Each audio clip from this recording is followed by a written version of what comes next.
Moral Tunes.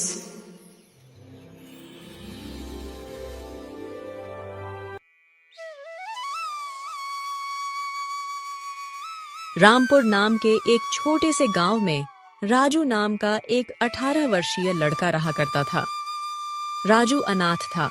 उसकी माँ उसे जन्म देते ही चल बसी और उसके पिता ही उसे पालने के एकमात्र सहारा थे। जब राजू 8 साल का था तो उसके पिता किसी काम से जंगल गए और फिर कभी लौट कर नहीं आए। उसके बाद राजू पूरी तरह अकेला हो गया। राजू गांव की एक टूटी फूटी झोपड़ी में रहता था। उसके घर के पास ही गांव का सरपंच और उसकी पत्नी रहते थे।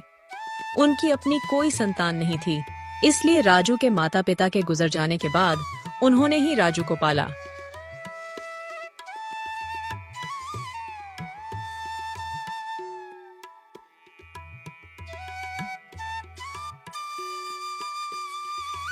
ये लो राजू बेटा, ये खाना खा लो और अगर कम पड़े तो मुझसे आकर ले लेना।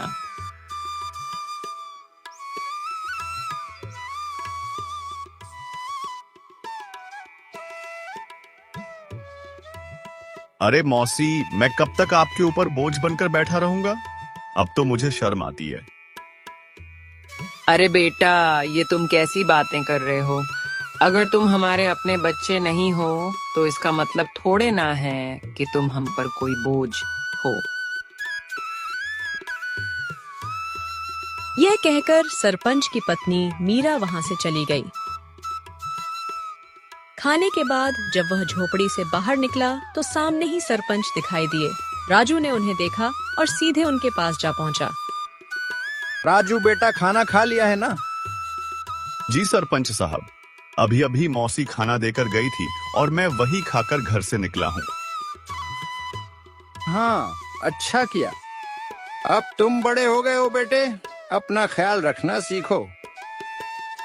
जी सरपंच जी, 8 वर्ष की उम्र से लेकर अब तक आप ही मेरा ख्याल रखते आए हैं, पर अब मुझे शर्म आने लगी है।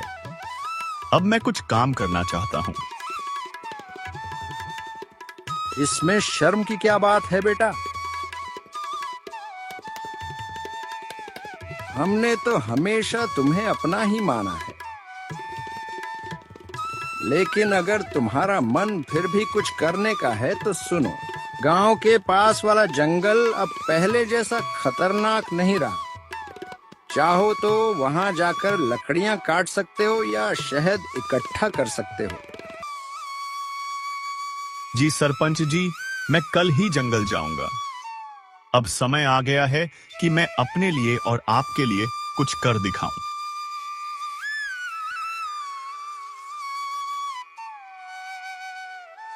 अगले दिन राजू एक कुल्हाड़ी लेकर जंगल की ओर चल पड़ा।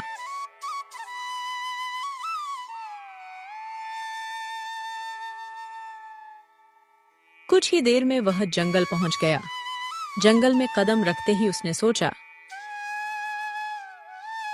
कुछ भी कहो, सरपंच जी ने बचपन से लेकर अब तक मेरी बहुत मदद की है।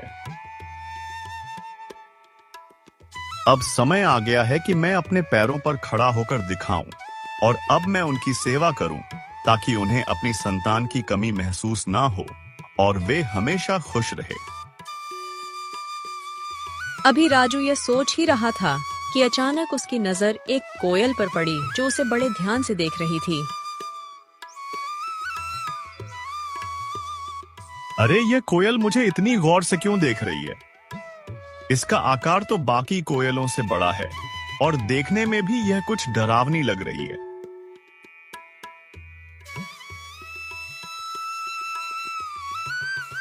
राजू ने अभी इतना ही कहा था कि तभी कोयल उड़ती हुई उसके पास आ गई और इंसानी आवाज में बोली, मैं तुम्हें भली भांति पहचानती हूँ। तुम्हारा नाम राजू है और तुम मोहन के बेटे हो। कोयल को बोलते हुए देखकर राजू बहुत डर गया और बोला, यह कैसे मुमकिन है? तुम तो कोयल हो, फिर इंसानी आवाज में कैसे बात कर रही हो? शायद यह मेरी आंखों का धोखा है। भला कोई कोयल इंसानों की तरह बोल सकती है? नहीं, ये तुम्हारी आंखों का धोखा नहीं है। मैं सचमुच बोलने वाली कोयल हूँ। असल में मैं भी कभी इंसान थी, लेकिन एक तांत्रिक ने मुझ पर श्राप दे दिया और मैं कोयल की शक्ल में बदल गई। मैं तुम्हारे पिता के रहस्यों के बारे में सब कुछ जानती हूँ। वे कुछ समय पहले जंगल गए थे और फिर कभी वापस नहीं आए। अरे ना जाने कौन हो तुम। मैं ऐसे कैसे तुम्हारी बात पर विश्वास करूं? कभी सोचा है तुमने? तुम पिछले कई वर्षों से बिना पिता के रह रहे हो, लेकिन गांव में कोई भी तुम्हारे पिता के बारे में बात नहीं करता। तुम्हारी कोई मदद नहीं करता सिवाय तुम्हारे गांव के सरपंच के। लेकिन मैं तुम्हारे पिता के बारे में सब कुछ बता सकती हूँ। तुम्हारे पिता अभी जिंदा है और मुझे यह भी पता है कि वे कहाँ हैं। अच्छा तो बताओ मेरे पिता कहाँ है? मैं उनसे मिलना चाहता हूँ। मैं तुम्हें जरूर बताऊंगी, मगर उससे पहले तुम्हें मुझे इस श्राप से मुक्त कराना होगा। राजू को न जाने क्यों उस कोयल से डर महसूस होने लगा। अरे मुझे तो लगता है कि यह कोई राक्षस है जो मुझे अपने जाल में फंसा रहा है। इससे पहले कि यह मुझे नुकसान पहुंचाए, मुझे यहां से भागना होगा। यह सोचते ही राजू तेजी से गांव की ओर दौड़ पड़ा।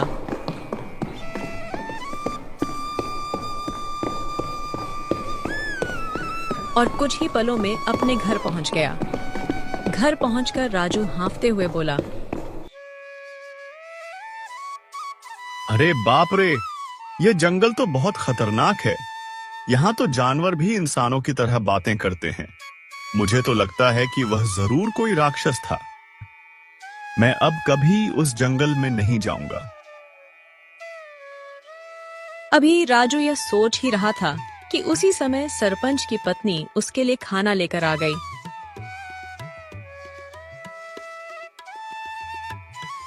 और राजू को घबराया हुआ देखकर वह बोली,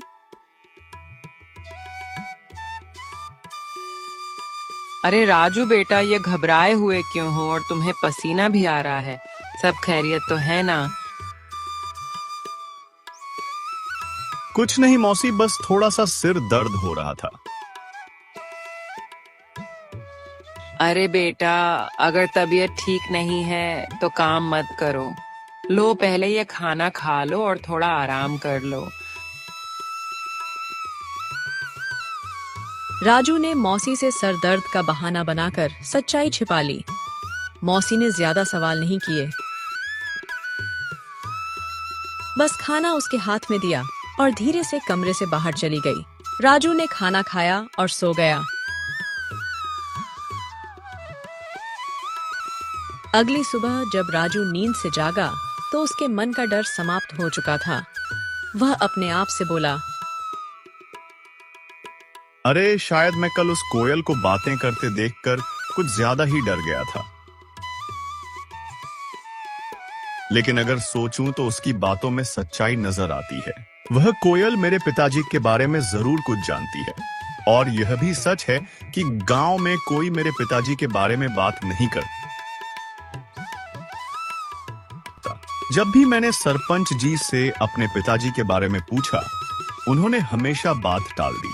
बस इतना ही कहा कि मेरी मां जन्म देते ही चल बसी और मेरे पिताजी कई साल पहले जंगल गए थे, जो फिर कभी वापस नहीं आए। मुझे उस जंगल में जाना चाहिए और उस कोयल को ढूंढकर अपने पिताजी के बारे में पूछना चाहिए। यह कहकर राजू जंगल की ओर चल पड़ा।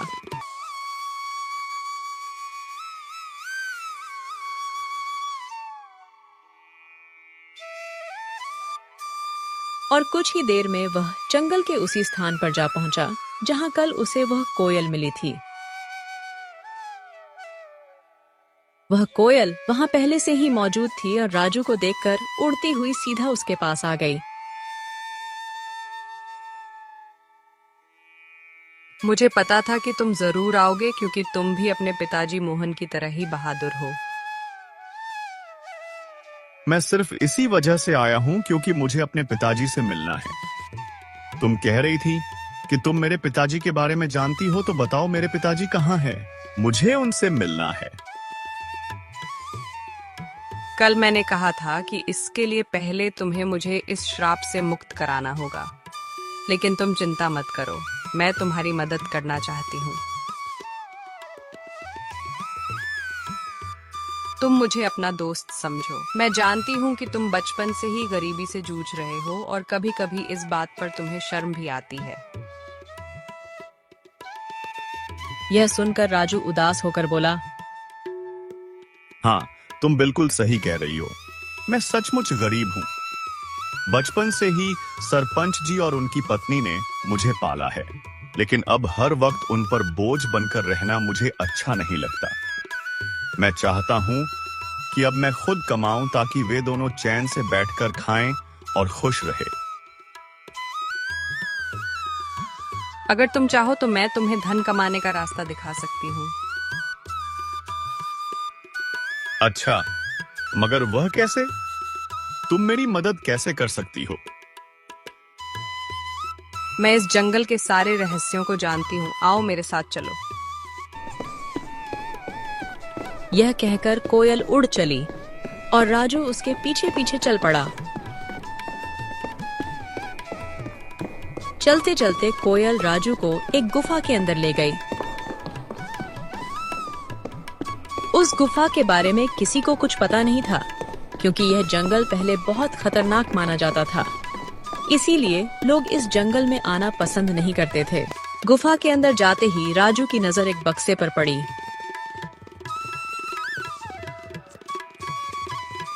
जब राजू ने उस बक्से को खोला तो उसमें बेहिसाब हीरे जवाहरात निकले। उन्हें देखकर राजू हैरानी से बोला, अरे बाप रे, इस बक्से में तो ढेर सारे हीरे जवाहरात हैं। ये सब सामान किसका है? तुम पहले धनवान बनो, फिर मैं तुम्हें बताऊंगी कि मैं इस श्राप से कैसे मुक्त हो सकती हूँ। और जब तुम मुझे इस श्राप से आजाद कर दोगे तो मैं तुम्हें तुम्हारे पिताजी से मिलवाऊंगी। मुझे पता है कि वे कहाँ हैं। उस दिन का तो मुझे बेसब्री से इंतजार रहेगा। लेकिन एक बात याद रखना, मेरे बारे में किसी को कानो कान खबर नहीं होनी चाहिए। अगर किसी को पता चल गया तो तुम्हारे लिए अपने पिताजी से मिलना मुश्किल हो जाएगा।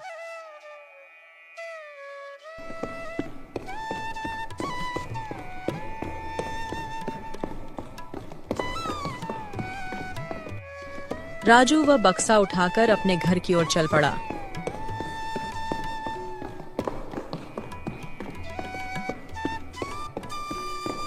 घर पहुंचकर उसने बक्सा एक तरफ रख दिया। इतने में सरपंच और उनकी पत्नी राजू के लिए खाना लेकर आए। जब उन्होंने एक तरफ रखा हुआ बक्सा देखा तो सरपंच ने राजू से पूछा, राजू बेटा, यह बक्सा कहाँ से आया और इसमें क्या है? सरपंच के पूछने पर राजू को कुछ समझ नहीं आया कि वह सरपंच साहब को क्या जवाब दे। इतने में सरपंच की बीवी ने बक्सा खोला और उसमें कीमती हीरे और जवाहरात देखकर बोली, राजू बेटा, तेरे पास ये इतने हीरे और जवाहरात कहाँ से आए हैं? राजू उन्हें सब कुछ सच बता देता, लेकिन वह कोयल की बातें याद कर रहा था, जिसने उसे सख्ती से मना किया था। इसलिए उसने कुछ और ही बता दिया। मौसी, मैं जंगल में लकड़ियां काटने गया था। लकड़ियां काटते काटते मैं काफी आगे निकल गया और वहां मुझे एक गुफा दिखाई दी। जब मैं उस गुफा के अंदर गया तो वहां मुझे यह बक्सा दिखाई दिया। मैंने उसे वहीं से उठाया और घर ले आया। सरपंच के मन में गहरा डर बैठ गया था। राजू, तुमने यह ठीक नहीं किया। हो सकता है यह सारे हीरे जवाहरात बादशाह के हो। शायद उसने इन्हें वहां सुरक्षित रखा था। अगर यह बात कहीं बादशाह तक पहुंच गई तो वह हमें सख्त सजा देगा। इससे पहले कि यह बात बादशाह तक पहुंचे कि किसी ने उसका सोना चुरा लिया है, हमें तुरंत यह सोना बादशाह के पास पहुंचा देना होगा। सरपंच की बातें सुनकर राजू ने सोचा, अब सरपंच जी को कैसे बताऊं कि यह हीरे और जवाहरात बादशाह के नहीं हैं। यह तो मुझे वही कोयल ने दिए हैं, लेकिन अगर मैंने सरपंच साहब को कोयल के बारे में बता दिया तो मेरे लिए अपने पिताजी से मिलना मुश्किल हो जाएगा, और मेरे लिए इन हीरे और जवाहरात से ज्यादा अपने पिताजी से मिलना जरूरी है। राजू के लिए इन हीरे और जवाहरात से ज्यादा अपने पिताजी से मिलना जरूरी था। इसलिए वह सरपंच के कहने पर बादशाह को हीरे और जवाहरात देने के लिए राजी हो गया। ठीक है सरपंच साहब, जैसा आप कहे। हम अभी यह बक्सा बादशाह को दे आते हैं। यह कहकर राजू ने वह बक्सा अपने सर पर उठा लिया।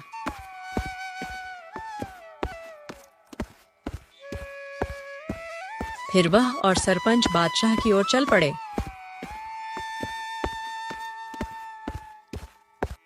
और कुछ ही देर में वे बादशाह के दरबार में दाखिल हो गए। बादशाह के सामने बक्सा रखकर सरपंच ने कहा, बादशाह सलामत, यह लड़का मेरा पड़ोसी है। यह लकड़ियां काटने जंगल गया था और वहां एक गुफा में इसे यह हीरे जवाहरात का बक्सा मिला। हमें शक हुआ कि शायद ये आपका ही है, इसलिए हम इसे फौरन आपके दरबार में ले आए हैं। यह सब सुनकर बादशाह के दिल में लालच जाग उठा, क्योंकि वह जानता था कि यह बक्सा उसका नहीं है। लेकिन इतने कीमती हीरे जवाहरात देखकर उसके मन में यह ख्याल आया,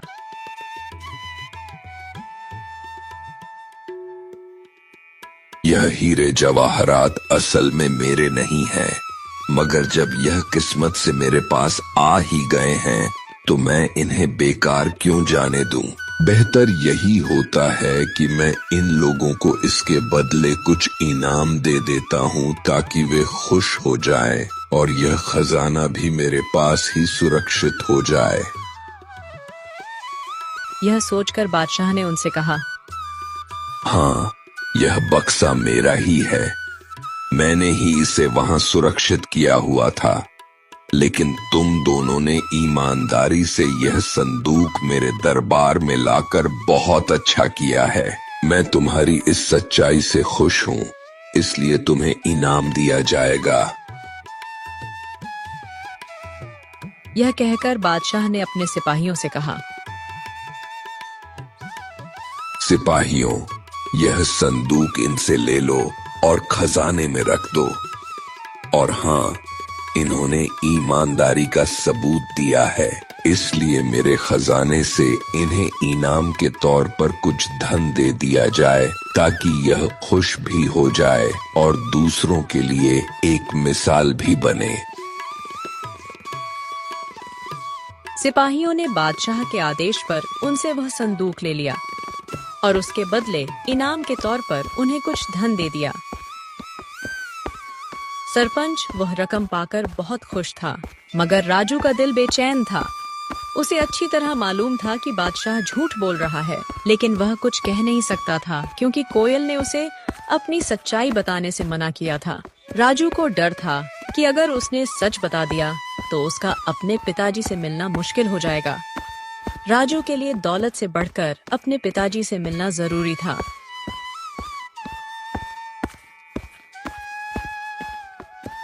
इसीलिए वह चुप रहा और फिर दोनों इनाम की रकम लेकर अपने घर की ओर चल पड़े। राजू सरपंच के साथ उसके घर चला गया और घर पहुंचकर उसने अपनी रकम भी सरपंच को दी और कहा, सरपंच जी, यह रकम भी आप ही रख लीजिए। आपने हमेशा मेरी देखभाल की है और मुझे खुशी है कि यह रकम आपके काम आएगी। सरपंच को वो रकम देकर राजू वहां से चला गया।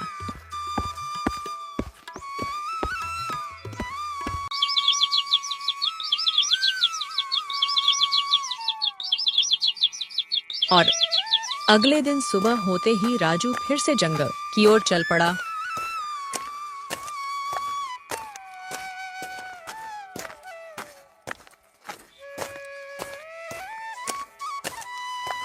और कुछ ही देर में वह जंगल की उसी जगह पहुंच गया जहां उसे वह कोयल मिली थी। तभी वहां एक साधु आ पहुंचा जो एक बरगद के नीचे बैठा था। उसने राजू से पूछा, अरे बेटा, तुम कौन हो और इस जंगल में क्या कर रहे हो? मैं मोहन का बेटा हूं और मैं इस जंगल में आता जाता रहता हूं। यह सुनकर साधु चौंक तो गया मगर कुछ नहीं बोला और चुपचाप वहां से चला गया। साधु के जाते ही कोयल उड़ती हुई वहां आ पहुंची। वह साधु तुमसे क्या कह रहा था? कुछ नहीं, वह बस पूछ रहा था कि तुम कौन हो और यहाँ क्या कर रहे हो। मैंने बताया कि मैं मोहन का बेटा हूं और यहाँ आता जाता रहता हूं।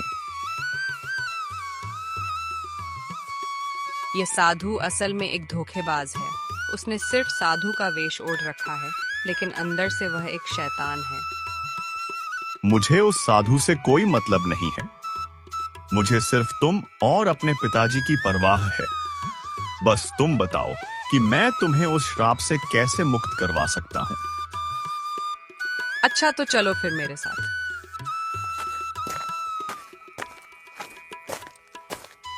वह राजू को एक गुफा के अंदर ले आई जहां एक शीशे की बोतल पड़ी थी जिसमें जल भरा हुआ था। कल पूर्णिमा की रात है। तुम्हें आधी रात को इसी जगह आकर आंखें बंद करके उस बोतल को तोड़ना होगा। बोतल टूटते ही मैं श्राप के प्रभाव से मुक्त हो जाऊंगी और फिर तुम्हें यह राज बताऊंगी कि तुम्हारे पिता कहाँ हैं। क्या मैं इस बोतल को अभी तोड़ दूं? नहीं, कल पूर्णिमा की रात है। तुम इसे सिर्फ कल ही तोड़ सकते हो। इतना कहकर वह कोयल वहां से उड़ गई और राजू भी अपने घर की तरफ चल पड़ा। और दूसरी तरफ वह साधु छुपकर उन दोनों की बातें सुन रहा था। वह भी राजू के पीछे चल पड़ा। जब राजू अपने घर के करीब पहुंचा तो उसने साधु को अपने पीछे आते देखा और वहीं रुक गया। साधु करीब आकर राजू से बोला, मैंने अपनी आंखों से देखा है कि तुम कोयल से बात कर रहे थे। देखो, तुम इस कोयल को नहीं जानते। वह कोई साधारण कोयल नहीं है। मैं सब जानता हूं, लेकिन वह कोयल मेरे पिताजी के बारे में जानती है और मैं किसी भी कीमत पर अपने पिताजी को पाना चाहता हूं। तुम्हारे पिताजी अब इस संसार में नहीं रहे। वह कोयल तुम्हें फंसाकर श्राप से मुक्ति पाना चाहती है।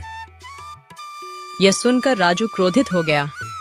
अरे साधु महाराज, मैं साधुओं का सम्मान करता हूं, मगर तुम्हारे जैसे पाखंडी साधुओं का नहीं। याद रखो, इसके आगे मैं एक भी शब्द बर्दाश्त नहीं कर सकता। बेहतर है चुपचाप यहां से निकल जाओ। साधु कुछ कहने ही वाला था कि राजू ने उसे धक्का दे दिया और कहा, चले जाओ, वरना तुम्हारे लिए अच्छा नहीं होगा। यह कहकर राजू अपने घर चला गया। और दूसरी तरफ सरपंच और उसकी बीवी जब अपने घर से निकले तो उनकी नजर साधु पर पड़ी। वे दोनों साधु के पास आए और सरपंच ने साधु से कहा, अरे साधु महाराज, आप यहाँ क्या कर रहे हैं? मैंने राजू को सच्चाई बताने का प्रयास किया, लेकिन वह सुनने को तैयार ही नहीं हुआ और वह उस कोयल को श्राप से मुक्त करवाना चाहता है। अगर वह कोयल अपने श्राप से मुक्त हो गई तो गांव में तबाही आ जाएगी। गांव का एक भी व्यक्ति जीवित नहीं बचेगा। हाँ, बिल्कुल सही। लेकिन राजू सुनने के लिए तैयार ही नहीं है। साधु महाराज, आप चिंता मत करें, मैं अभी राजू को समझाता हूँ। यह कहकर सरपंच उसी वक्त राजू के घर गया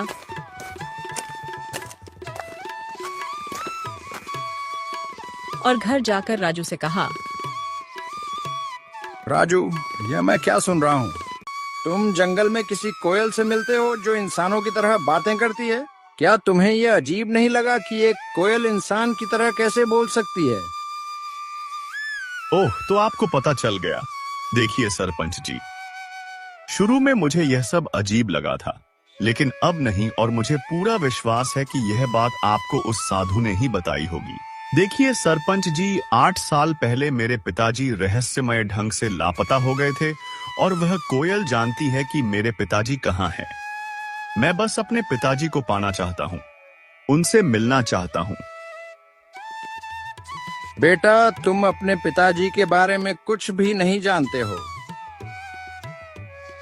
हाँ, मैं नहीं जानता, बिल्कुल नहीं जानता, क्योंकि आपने कभी मुझे बताया ही नहीं और ना ही गांव वालों ने कुछ कहा, तो फिर मैं कैसे जान पाता?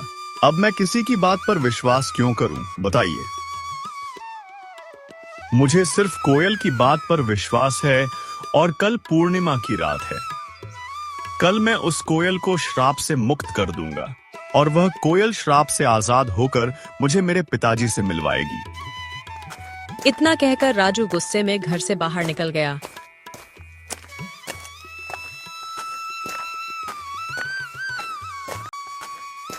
राजू, मेरी बात सुनो। राजू, रुको। सरपंच ने राजू को आवाजें दी, मगर उसने एक भी न सुनी और घर से निकल गया। सरपंच भी घर से बाहर आया और साधु भी घर के बाहर ही खड़ा था। सरपंच ने साधु से कहा, राजू पता नहीं कहाँ गया है। अब हमें कल तक का इंतजार करना होगा और जंगल में जाकर राजू को बोतल तोड़ने से रोकना होगा।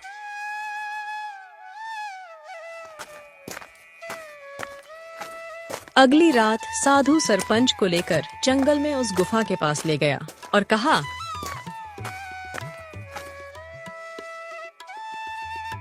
यही वह गुफा है जहां वह बोतल पड़ी है जिसमें उस डायन कोयल की शक्तियां हैं।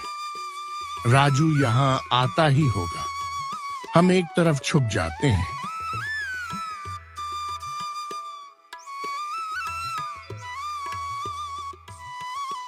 यहाँ साधु और सरपंच आए हैं। वे गुफा के एक तरफ चुपचाप खड़े हैं।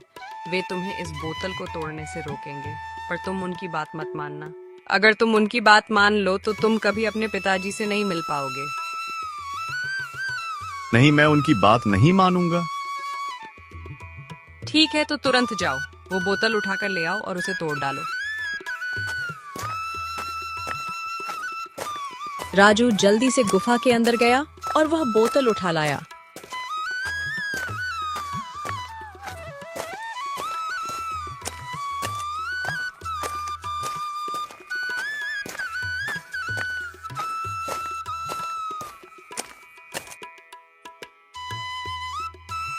जैसे ही वह उस बोतल को तोड़ने लगा तो साधु और सरपंच वहां आ गए। राजू, रुको। इस बोतल को मत तोड़ो, तुम बहुत बड़ी गलती कर रहे हो। नहीं, मुझे किसी भी हाल में अपने पिताजी से मिलना है। राजू, ध्यान से सुनो। एक कोयल कोई साधारण पक्षी नहीं बल्कि एक डायन है। आज से 10 साल पहले जब तुम छोटे थे, इस डायन ने पूरे जंगल पर कब्जा कर रखा था। जो भी गलती से इस जंगल में जाता फिर कभी लौट कर नहीं आता था। तब तुम्हारे पिताजी और मैंने मिलकर ठान लिया कि इसे रोकना ही होगा। हमने साधु महाराज से उपाय पूछा। उन्होंने बताया कि इस अभिशाप को खत्म करने के लिए तुम दोनों में से किसी एक को जंगल के पास वाले कुएं में अपनी जान देनी होगी। तुम्हारे पिताजी बहादुरी से आगे आए और यह बलिदान स्वयं देने का निश्चय किया। उन्होंने कुएं में छलांग लगाई और साधु महाराज ने उस डायन की सारी शक्तियां एक बोतल में कैद कर दी और उसे कोयल में बदल दिया। इस तरह यह जंगल सुरक्षित हो गया। मगर यह राज हमने किसी को नहीं बताया। गांव वाले कुछ नहीं जानते। यह बात सिर्फ मुझे और साधु महाराज को मालूम थी, इसलिए हमने तुम्हें भी कभी नहीं बताया। लेकिन अगर तुमने यह बोतल तोड़ दी तो यह फिर से अपने असली रूप में आ जाएगी। यह सिर्फ उसकी एक चाल है। ये लोग झूठ बोल रहे हैं। सच्चाई वही है जो मैं कह रही हूँ। अगर मेरे मन में कोई चाल होती तो मैं तुम्हारी मदद क्यों करती? क्या गांव वालों ने कभी तुम्हारी मदद की? नहीं। तुम्हें धन सामान हीरे मोती सब मैंने दिए। अब मैं तुम्हें तुम्हारे पिताजी से भी मिलवा रही हूँ। राजू भ्रम में पड़ गया और उसने वह बोतल जमीन पर फेंककर तोड़ दी। फिर अचानक वह कोयल एक डायन के रूप में आ गई।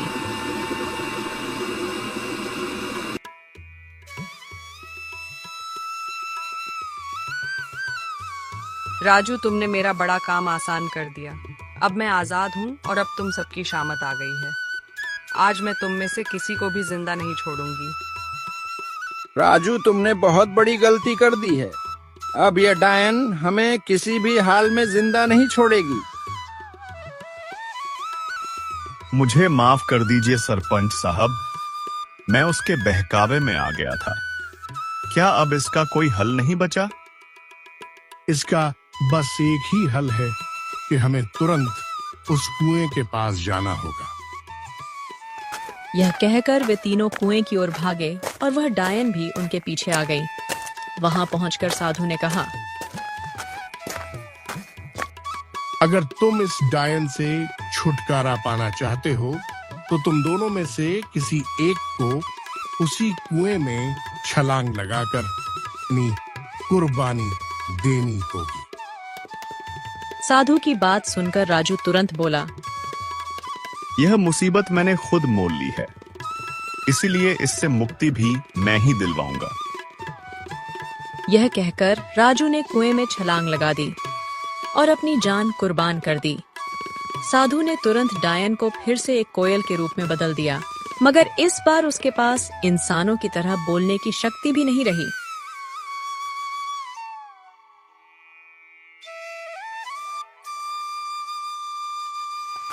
सरपंच को राजू के जाने का बहुत दुख था, मगर वह क्या कर सकता था।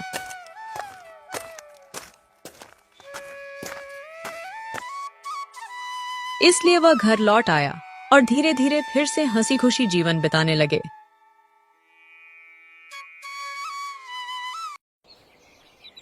Moral Tunes